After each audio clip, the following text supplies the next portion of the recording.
I'm Jen, and thank you so much for checking out Your Best Work Life. Here it is my mission to help you find fulfillment in your career by teaching you how to get clear on your career goals and to communicate your value so that you can achieve them.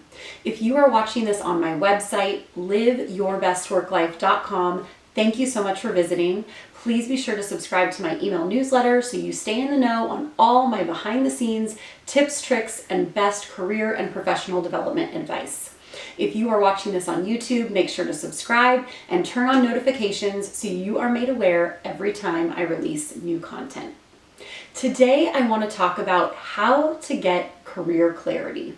It is the beginning of a new year, 2022, when I'm recording this anyway. You may be watching this later, but it's always a good time to get clarity on your career, where you're headed, what you want out of it, and really just to stop, evaluate, and make sure you're on the right path. So that's what we're going to talk about today. The first thing I want to encourage you to do is to evaluate your current situation. Whether you are still in school and embarking on your first professional opportunity and career, or if you are 2 and 3 decades into your career, this applies to you. You need to evaluate your current career situation and look at a few key areas to see if you really are where you want to be and how it's measuring up to the areas that are most important to you. So first and foremost, look at how much joy you feel. How much do you actually enjoy what you are doing in your current place in your career? Now, keep in mind, not every job is going to be perfect and the dream job, and you won't necessarily love everything about it, but take some stock to understand how much you really enjoy what it is that you're doing. From there, look at how fulfilled you feel. Do you really feel that you're making an impact, that you're giving back to others or being of service in any kind of way? Fulfillment may look different to everybody, so look at what that means to you and assess how fulfilled you feel in your current situation. I also recommend you look at how challenged you are being in your current role. Now, if it's too challenging, that could be a negative, but I also think it's important that you are presented with a healthy amount of challenge in any opportunity so that you're constantly learning and growing. And finally, look at your income. Are you happy with the income that you are making at the end of the day, or does that need some improvement or some growth opportunity?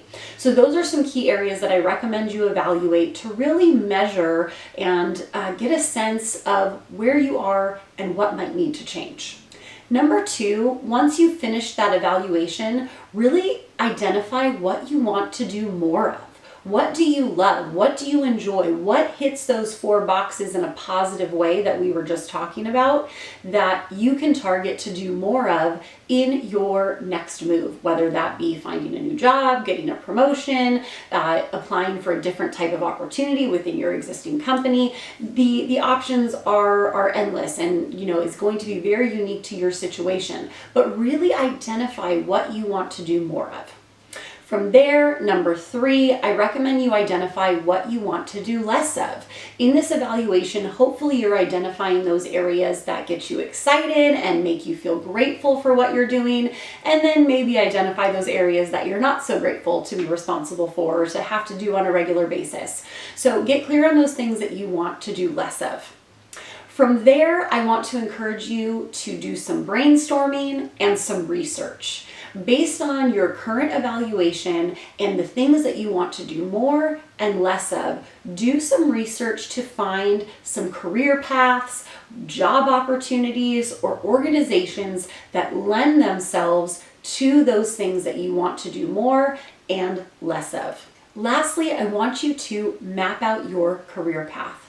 Once you've done some brainstorming and research on the things you want to do more of and less of, figure out how those things that get you fired up, that you're passionate about, and make you feel fulfilled and happy with your income at the end of the day. Think about how all of those things come together and lend themselves to a particular job, a organization, or a career path.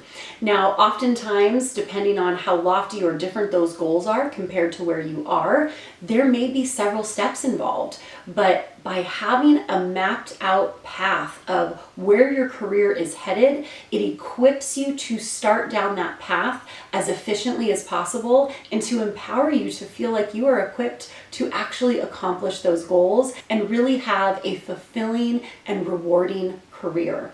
You know, I say this often, we spend more time working than we do most things in our lives, for most of us anyway. So it is so imperative to find a career that you feel fulfilled by, challenged by, and that you can go to bed at night feeling really good about the contribution that you've made to the world at the end of the day.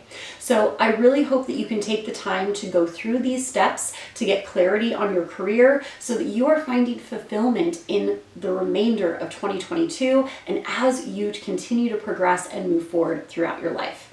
So let's quickly recap these steps to help you get career clarity. Number 1, evaluate your current situation. Number 2, identify what you want to do more of. Number 3, identify what you want to do less of.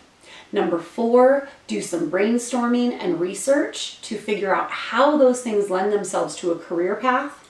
And then number 5, map out that career path to set yourself up for a success in achieving those goals.